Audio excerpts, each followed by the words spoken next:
Well, creepy porn lawyer's client, Stormy Daniels, has had a long, successful career in a prominent Southern California industry. Now she's finally being rewarded for it. The city of West Hollywood says that Stormy Daniels is, quote, a national figure in the resistance to the Trump administration. For that, the city says she is a, quote, profile in courage and deserves great honor. Mayor John Heilman has declared today Stormy Daniels Day and awarded her the keys to the city, not making any of this up. Ethan Behrman is a radio show host in Where Else, California. He joins us tonight. So, Ethan, look, the city has a lot of actors in it, but they chose this actor. I'm not familiar with her work. What's your favorite film that she's done, and how would you celebrate Stormy Daniels Day? I don't know any of her films either, Tucker, other than... Here's the deal. West Hollywood is known for its LGBT community. The Trump administration, regardless of the rhetoric from President Trump on the campaign trail, has not been particularly LGBT friendly. So the city has chosen to use Stormy Daniels to celebrate her. She's fighting the president. So how do you celebrate Stormy Daniels? And be specific.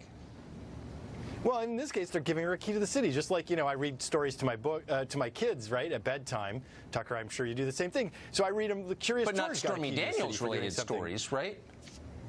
No, not Stormy Daniels related stories. But she has been very brave. I mean, look, how many people want to take on a sitting president, somebody who's been in an industry that is not typically celebrated in this country? I mean, should we be celebrating her industry? Should we be? Is it an empowering industry for women, do you think?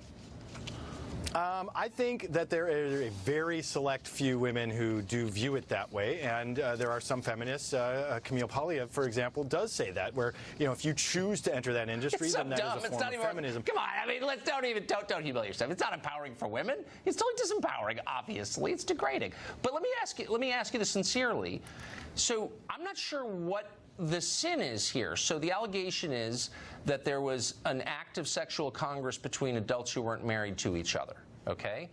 Is that considered over the line in West Hollywood? Do they frown on that? It's a pretty heavy-duty evangelical community there. I mean, what are they mad about exactly with Stormy Daniels and Trump? Again, it goes back to the LGBT topic. I mean, West Hollywood is a very LGBT-friendly part of town. And so they are concerned about the attacks that have happened on their community. Wait, so you're saying that, wait, hold on. A straight woman who said she had a voluntary sexual encounter with a straight man is somehow a symbol of LGBT resistance? Speak slowly so I can understand. Yeah, in this case, so the LGBT community and West Hollywood, which is concerned about a number of communities that are typically not well represented in our halls of power in Washington.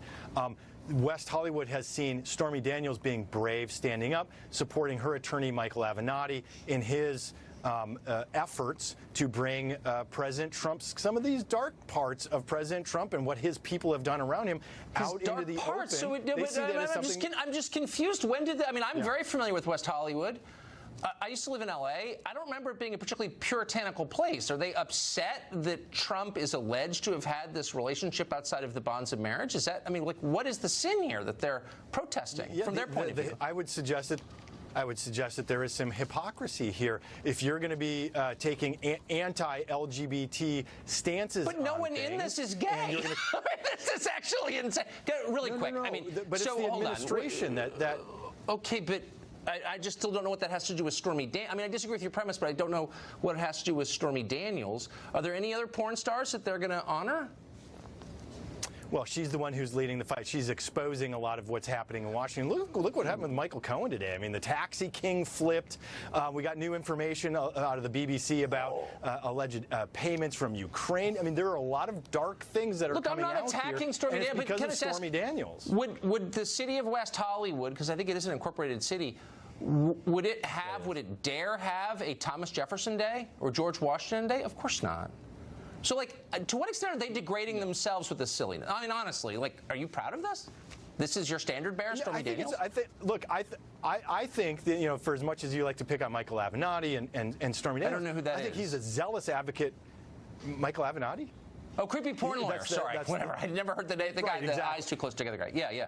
No, I think he's a zealous advocate for his client. He's absolutely doing his job, for sure. And he is driving home for his client. Well, you're obviously not one of his creditors.